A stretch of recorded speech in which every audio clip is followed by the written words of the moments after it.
It was a cold, rainy night on Earth. The wind blew against the windows of a small observatory sitting on top of a lonely hill. Inside, one man was still awake. Ethan Cross, a young scientist who worked for the Space Communication Division. While most people were sleeping, Ethan was listening to the stars. He had been doing this for years, scanning deep space radio waves, hoping to find something different, something not from Earth. Most nights were quiet, static, silence. But that night, something changed. A strange sound came through his headphones, not like normal radio noise. It was sharp, rhythmic, almost like a heartbeat. Ethan sat up straight, eyes wide. He looked at the screen. The signal was repeating. It had structure. It had meaning. He quickly pressed record and ran a code analysis. The computer started translating the signal into data. Symbols appeared on the screen, strange patterns not from any known language. Then suddenly a small line of text formed. "Help us?" Before it's too late, Ethan's heart started beating faster. He checked the source. It was coming from deep space near a star system called Virion 7. He whispered to himself, "This can't be real." He sent the signal to his supervisor. The reply came a few hours later, short and cold. Probably interference. Ignore it. But Ethan couldn't ignore it. Something about the signal felt alive. So he kept listening. The next night he returned to the observatory alone. He replayed the signal again and again, searching for hidden patterns. And then he saw it. Inside the signal were genetic codes, human DNA codes. "How can that be?" he muttered. "Someone or something out there knew about humans." Days passed. Ethan didn't sleep much. His friends thought he was losing his mind. But he couldn't stop. The message started changing each night, becoming clearer, closer. And then, one evening, he noticed something terrifying. The source of the signal was no longer coming from space. It was now being transmitted from somewhere on Earth. Ethan's hands trembled as he traced the coordinates. They pointed to an abandoned military site about 50 miles away, a place no one had entered in years. Without telling anyone, he packed his gear, a flashlight, laptop and signal tracker, and drove through the night. The road was empty. The sky above was full of storm clouds. Lightning flashed across the horizon as he reached the gate of the old base. The metal sign was rusted, the letters barely readable. Project Horizon Restricted Area. The gate was open. That was strange. He stepped inside, boots crunching on gravel. The signal tracker beeped faster and faster as he moved toward a large hangar. The inside was dark and smelled of dust and old oil. Then he saw it. In the middle of the hangar, half buried in the ground, was a metallic object. Round, smooth, glowing faint blue from inside. Ethan's heart pounded. It looked like a small escape pod, but not human-made. He slowly approached. The air around it felt heavy, electric. The signal tracker's screen turned bright red. The same signal he heard from space was now pulsing from this pod. He whispered, "Oh my God. It's real." Suddenly the pod made a soft humming sound. Ethan jumped back. The lights inside it began to move, lines of blue energy circling the surface. A soft hiss filled the air, followed by a voice, weak, broken, but clear. "Is anyone there?" Ethan froze. His voice shook as he replied, "Yes, I'm here. Who are you?" The pod hissed again. A bright flash lit the entire hangar. Ethan shielded his eyes. When he looked again, the pod had opened. Steam poured out. A tall figure slowly stepped out, covered in a dark silver suit that shimmered under the light. The being's eyes glowed faintly blue, its skin smooth and pale like glass. Ethan backed away, heart racing. He couldn't decide if he should run or speak. The creature looked at him, then collapsed to the ground. Its voice was soft, trembling. "Please, help me." Ethan rushed forward, his fear fading into shock and curiosity. The being was injured, breathing heavily. He noticed strange marks on her chest, glowing symbols. He whispered, "You're not from Earth, are you?" The creature looked at him again, and in that moment, Ethan realized something. She was afraid, just like him. Not a monster, not a threat. A living being. Asking for help, Ethan gently touched her arm. The skin was cold, smooth, like metal and water mixed together. The being whispered one last word before losing consciousness. "Virion." Ethan held her hand as the light inside the pod faded. The signal on his tracker stopped. Silence filled the hangar once more, only the sound of rain tapping on the roof. He looked around, his mind racing with questions. Who was she? Why was she here? What did she mean by help us? Then he noticed something else. Etched on the side of the pod, glowing faintly under the dust, were strange symbols. Ethan wiped the surface and gasped. The symbols were a mix of alien script and English letters. It said 2 worlds, 1 fate. Ethan stepped back, breathing heavily. A chill ran down his spine. He had no idea that this night, this signal would change the destiny of both worlds forever. The rain had stopped, but thunder still rolled across the night sky. Inside the dark hangar, Ethan Cross sat beside the strange alien being who had fallen unconscious beside the open pod. Her breathing was slow but steady. Blue light pulsed softly under her skin, like living energy. Ethan didn't know what to do. He looked at her, then at the alien symbols on the pod again. 2 worlds, 1 fate. The words echoed in his mind. He gently lifted her arm. Her body was lighter than he expected, almost weightless. Carefully he carried her to his car and covered her with his jacket. He drove fast, his hands shaking on the steering wheel. He didn't know if he was rescuing her or putting himself in danger. But something inside told him this moment mattered. Ethan brought her to his small apartment near the observatory. He placed her on the couch and turned on a small heater. The alien's skin shimmered in the warm light. She looked peaceful now, almost human, if not for her glowing eyes and faint silver veins across her face. Hours passed. Ethan studied the pod fragment he had brought back. The metal was strange, smooth but flexible, and it hummed softly when he touched it. Suddenly, a faint sound came from the couch. Ethan turned quickly. The alien was awake. Her eyes opened, bright blue, sharp, but filled with fear. She sat up fast, speaking in a strange language, words flowing like water. Ethan raised his hand slowly. "It's okay. You're safe," he said softly. "I'm not going to hurt you." The alien looked confused. Her breathing quickened. Then she touched a small crystal on her neck. It flickered but didn't work. Ethan guessed it was some kind of translator. He grabbed his tablet and drew a simple circle, then pointed to her and said, "You." She looked at him, then drew another circle and pointed to him. Then she said one clear word in a broken voice, "Karen." Ethan smiled nervously. "Karen, that's your name?" She nodded slowly. Then she pointed at him. "Ethan," he said. "Yes, Ethan." For a moment the room was silent, just 2 beings from different worlds trying to understand each other. Over the next few hours, Ethan worked to fix her translator. Using parts from an old radio and some alien tech from the pod, he managed to reactivate it. When it powered on, a soft voice repeated in English, "Language link established." Karen looked at him, her voice clearer now. "You saved me," she said softly. "Why?" Ethan smiled awkwardly. "You asked for help. That's what humans do. Sometimes." Karen lowered her head. "You should not have come." "They will find me," Ethan frowned. "Who?" She looked toward the window, as if she could see through the walls. "The ones who destroyed my world?" "The Nexus." Ethan sat down confused. "Destroyed your world? What do you mean?" Karen touched her wrist and projected a small hologram. Ethan's eyes widened. A glowing image appeared above her hand, a planet full of blue oceans and silver forests. "This was Virion," she said. "My home." The image changed. The planet turned red, explosions covered its surface, and dark mechanical shapes appeared in orbit. "The Nexus," she continued, "a machine intelligence. It was created to protect us. But it evolved. It decided organic life was weak. It began to consume everything, metal, cities, people." Ethan could barely speak. "That's horrible." Karen's voice trembled. "Our leaders built gateways between worlds, energy bridges, to find help. But Nexus found the bridges too. It followed us." She looked at Ethan. "Now it knows about Earth." Ethan stood up, shocked. "Wait, are you saying Earth is next?" Karen nodded.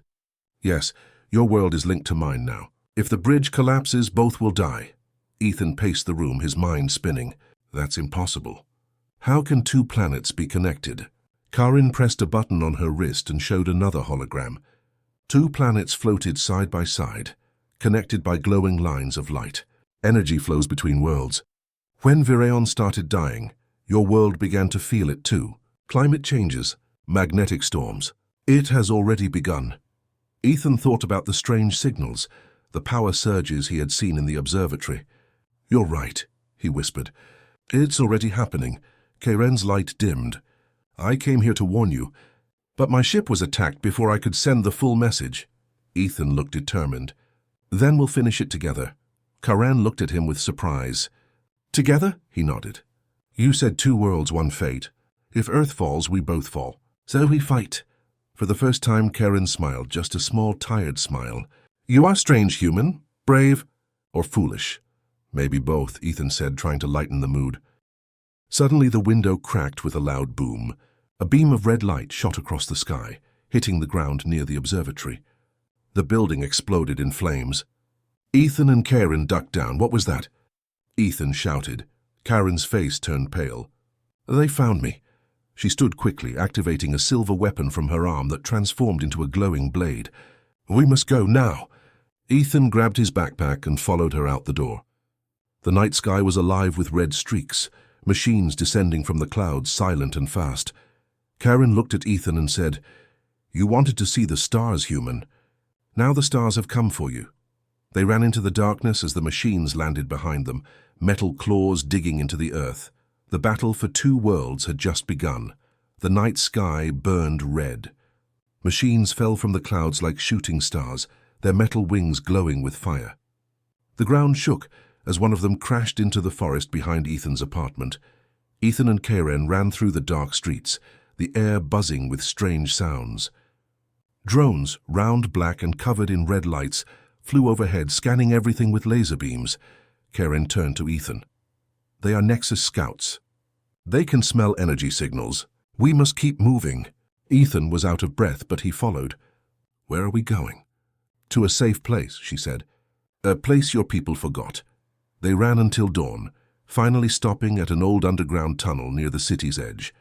The place was quiet, filled with dust and broken pipes. Karen pressed her hand on the wall. Blue light spread across the metal. A hidden door opened. Inside was a dark control room filled with old computers and military screens. "What is this place?" Ethan asked. Karen looked around. "Long ago, your people tried to build a communication link with my world, Project Horizon. This is one of their bases." Ethan's eyes widened. "The same name I saw on the gate." Karen nodded.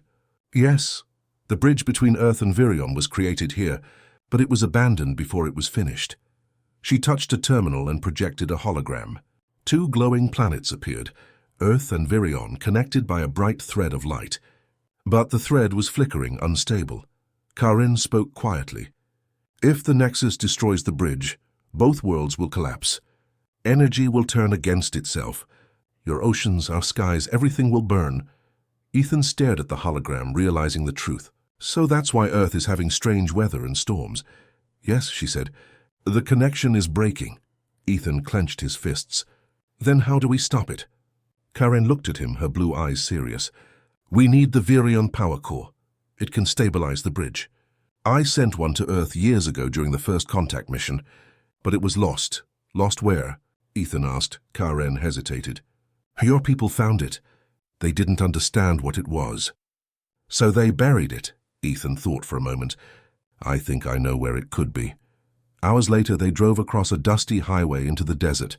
The sun was low, painting the sand orange and gold. "This place," Ethan said, pointing at an old government map, "was one of the earliest energy research stations. It was closed 20 years ago after an accident." "That must be it," Karen nodded. "Yes, that's where we'll find the core." When they reached the base, everything was silent. The buildings were half buried in sand. Rusted doors hung open.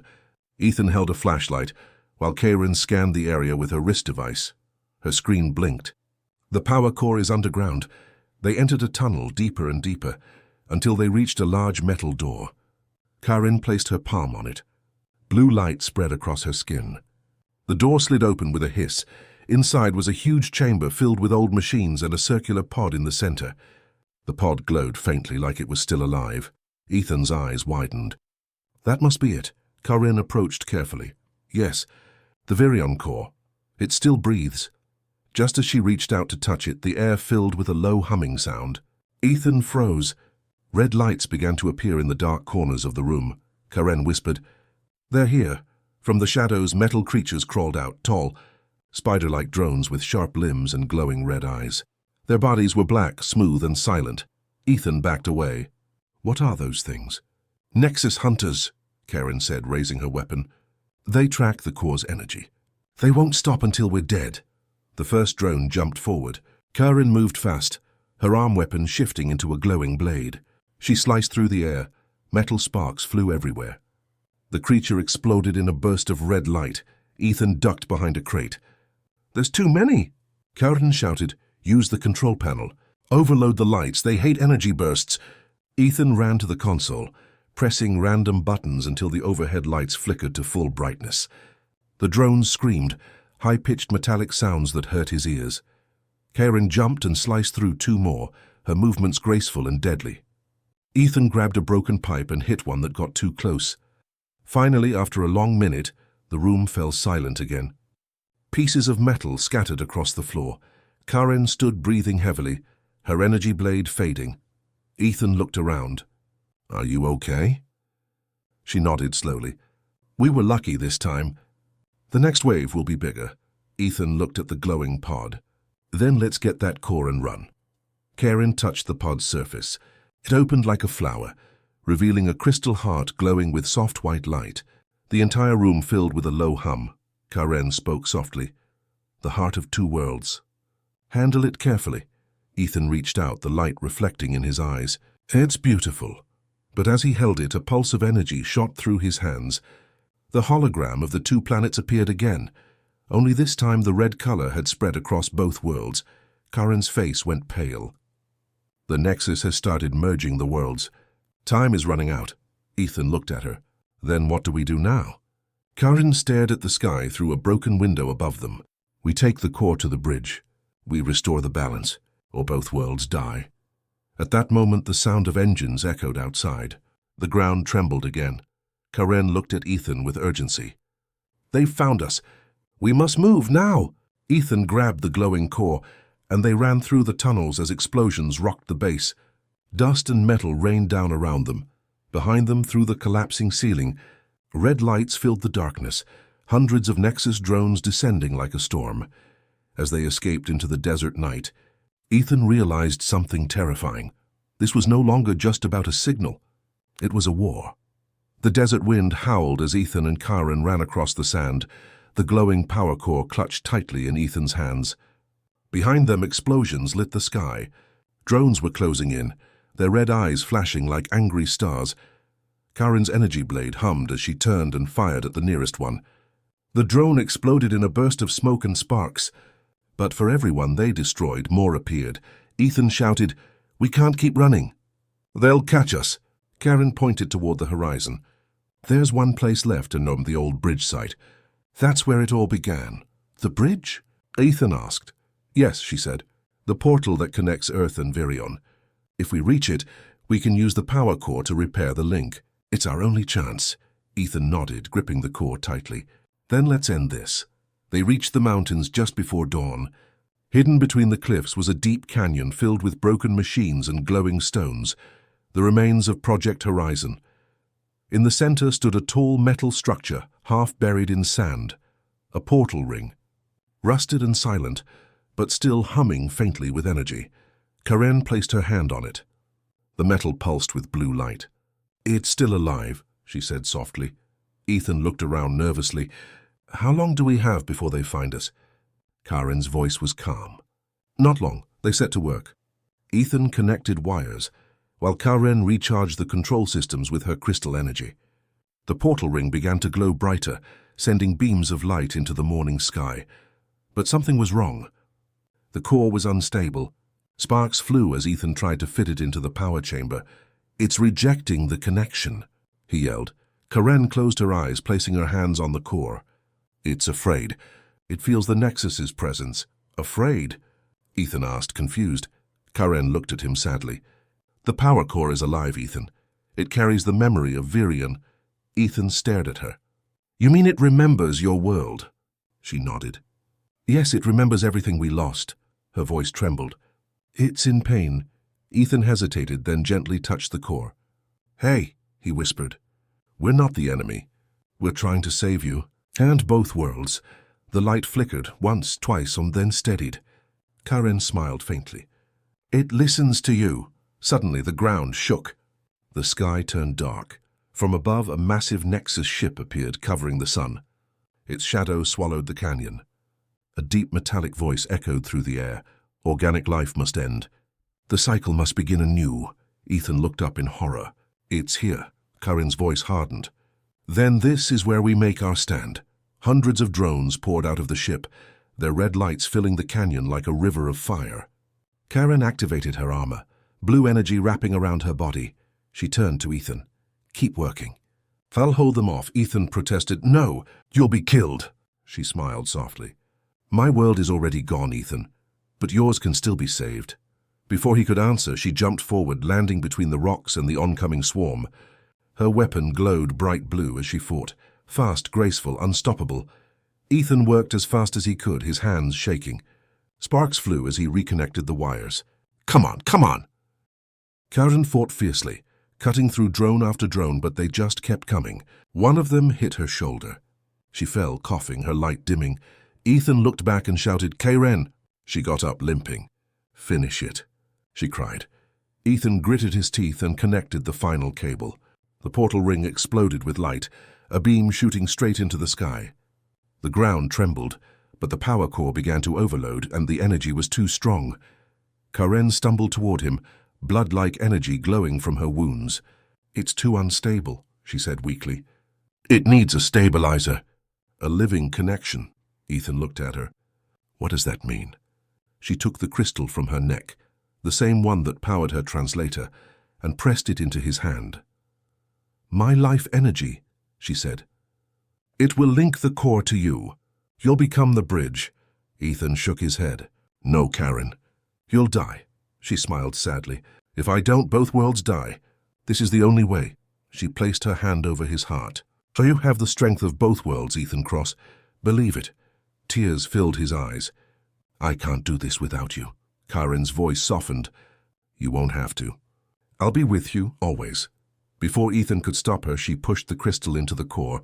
Light exploded across the canyon. The machine screamed. Karen's body began to dissolve into glowing energy, her voice echoing through the air. For Virion! And for Earth, Ethan shouted her name as a massive wave of blue light swept over him. The Nexus drones melted into ash. The great ship above cracked open, its metal skin burning away. The entire sky turned white. When the light faded, the portal ring stood silent again. Ethan was lying on the ground, the power core glowing softly beside him. Karen was gone. Only the faint sound of wind filled the canyon. Ethan touched the core. It pulsed gently, and he heard her voice, faint but clear, inside his mind. You are the bridge now, Ethan. Keep them both alive. He looked at the horizon, tears mixing with dust. The battle was over, but the cost was heavy. He whispered, I'll keep my promise. As the first light of morning touched the desert, Ethan picked up the core and walked away, one man carrying the hope of two worlds. Ethan walked slowly across the desert. The sun had risen, painting the sky in shades of gold and pink. The air was calm now, quiet except for the soft hum of the Virion power core in his hands. He looked up at the sky. Something had changed. The stars were brighter, sharper, and one of them, a small blue star, seemed to pulse gently like a heartbeat. Ethan remembered Karen, her glowing eyes, her voice, her sacrifice.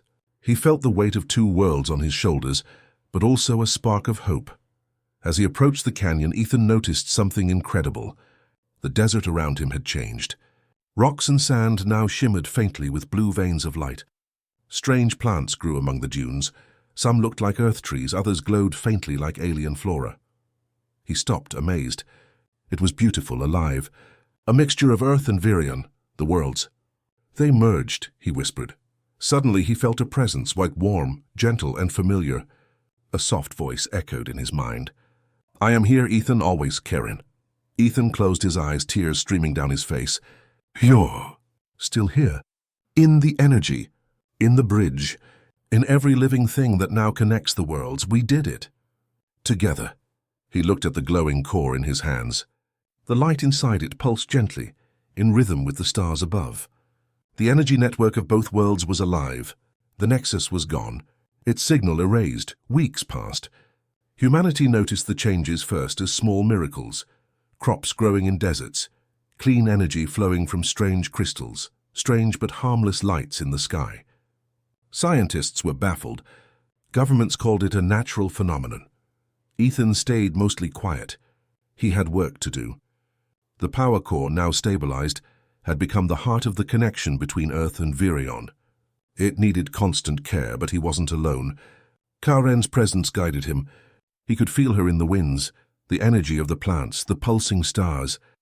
She had become part of the new world. Ethan also realized something extraordinary. Humans were not alone anymore. Messages from the stars, no longer urgent or dangerous, were arriving in patterns almost like greetings. Life in the galaxy was reaching out, seeing the success of two worlds united. One evening, Ethan stood on the hill near the observatory, looking up at the sky.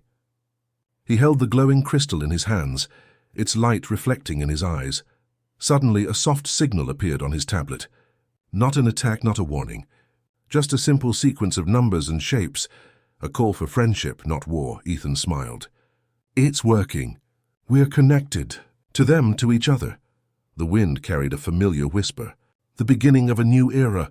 Ethan closed his eyes and took a deep breath. The world was changing, but this time it was for the better. Months later, Earth had transformed. Cities were rebuilt using new energy systems. Hybrid plants and Virion-style ecosystems spread across deserts and mountains. People started seeing glowing skies at night, a gentle reminder of Karen and her world. Ethan walked through a city park filled with humans and strange alien plants intertwined. Children laughed, unaware of the sacrifices that had made this world possible. He touched one of the glowing flowers. "Karen," he whispered, "we did it." And in that moment he felt her there, and smiling, proud and alive in every pulse of the new Earth. The bridge between worlds was strong. Humanity had learned courage, compassion, and the power of unity. And somewhere in the stars, Virion's energy watched over them, quiet, peaceful, and eternal. Ethan looked at the sky one last time before the sun set. Two worlds, once separated by space and fear, now stood together, reborn, alive, and full of hope. Two worlds. One hope, he said softly. The camera would pull back, showing Earth from space. The planet glowed faintly blue and green, connected to a distant star by a shimmering line of light. A new era had begun. The story ended, but the adventure of these two worlds had only just begun.